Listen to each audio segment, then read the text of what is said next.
Welcome back. Our next guest is Mark Pinzone from Pinzone Financial. Mark, thanks for being here. Thank you, Dan. Thanks also for being a member of the Brunswick Chamber of Commerce. We appreciate that. Well, I appreciate it too. It's my honor. It's a great club to be a part of and a great organization in Brunswick. Great. Can you start by telling us a little bit about Pinzone Financial yourself, how you got started running your own business?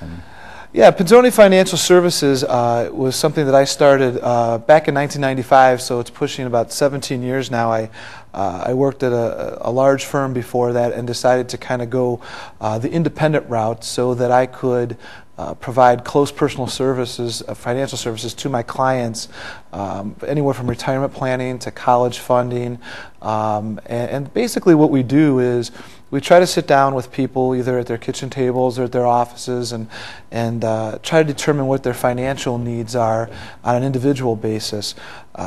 When I started the business, the thing that was a concern to me was just that personalization with the client, whether it was a husband and wife or an individual or even a small business owner in their office. I had found that oftentimes financial advisors at times would have to be going from one person to the next and continuing to meet sales quotas. And so our goal, our core value was to build not only a close relationship with the client, but to be there at every turn of what they're doing financially when life-triggering events occur, such as marriage or unfortunately death or the birth of a child or a change of job or retirement or anything like that. So what we do is we just, like I said, we go to people's homes and sit down with them and create a personalized financial plan for the husband and wife or for the individual or the business owner that best suits their needs. So no one person is the same, and I think that's a very important piece to what we do for people.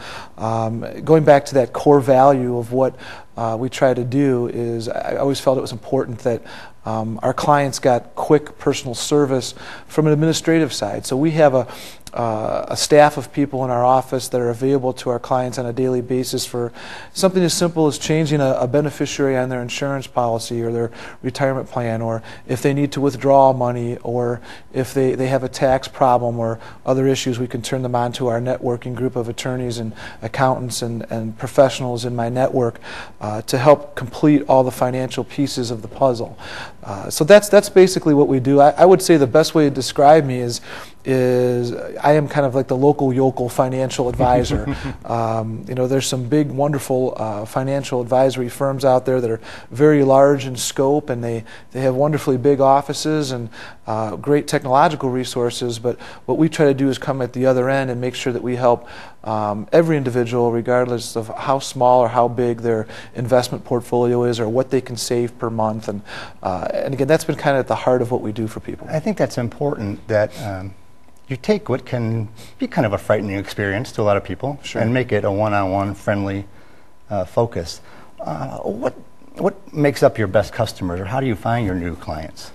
Well, we've done a variety of things to pick up clients, but I think part of it is a bit geographical. I live in Strongsville, and I've worked in Brunswick for a long time. I've grown up in the area and made my life here with my wife and children, and I would say that most of our clients are just kind of the standard working stiffs like you and I. I mean, I hate to say it that way, but true. Again, there's no income minimum, or there's no required minimum investable amount that a client has to give us.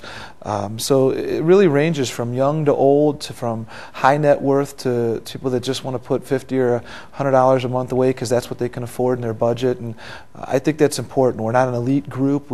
I believe in helping people, even if they're young, because that's how I started. I started out without a whole lot, and putting money away every month was important to me, and so I try to preach that to our clients no matter what age they are. I'm sure it's a good habit to get into at a young age. Sure. So talk a little bit about the planning process and how you said earlier, not about how much money you have or what you want to invest, but just starting to think about that process and how you can help somebody with that. Well, the younger person that may not have quite the resources because they're just getting started in life or starting their new career out of college, I really want to see that person, start with something within their budget that they can do, either monthly or per pay, depending on what's best for them. A retirement plan of some sort to start early. You know as well as I do the power of compounding interest and time, and so the earlier you start for a person, the better. And I think it's important for them to get into that habit of putting money away and taking it away from themselves, so to speak, for the long term, while they're trying to do some of the shorter term pressing things like, buy a house and maybe get married and perhaps start a family and get their career going. And, young people have a lot on their plate, so, I want them to have that automatic deduction from their paycheck or from their checking account, and put them in some type of long-term plan that best suits their needs. And of course, pick the appropriate investment that meets their risk tolerance level and their objectives, and then review that portfolio periodically. So again, no one individual is the same, but the basic concept is to get people to save and save early. Well, I wonder, you have a lot of people starting families, and there's things that they should know about. For example, starting to set aside some money for college. Sure. And you can help with that, I suppose? Sure. Besides retirement planning, we absolutely preach the good word of college funding, and that's another piece to the entire portfolio process. And there's quite a bit of different investment options for clients to get into, and certainly won't make a recommendation over the air because everybody's individual, but one of the more popular plans, for example, is what's called a College 529 plan, which does have its tax advantages to it, and gives you a variety of investment choices. So that's one of many options that a couple can have for their children, or even for an older couple that might want to put some money away for their grandchild or their niece or nephew or loved one. And it's certainly a great option in the college funding process. Great. Your business is going along well? Yeah, it's going well. Of course, with market conditions the way they are and the up and downness of the market over the past several years, that certainly has an effect. But one of the things that we try to do for our clients, no matter again how much they invest or what age they are, is to make sure that those portfolios that we're putting together and recommending for our clients are well diversified, and that's a key ingredient is to continue to maintain diversification in anybody's portfolio, no matter how big or small, and continual review. We try to educate our clients and let them know that it's important to look over those portfolios every 6 to 12 months minimally, so that hopefully we can weather at least somewhat the storms of the market.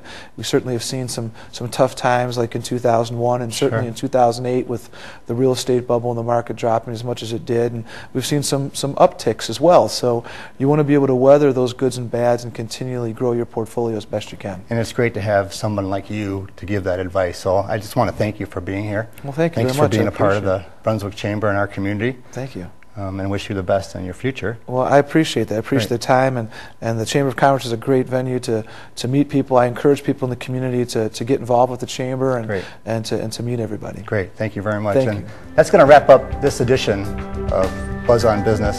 Thanks for joining us, and be looking for us in the near future.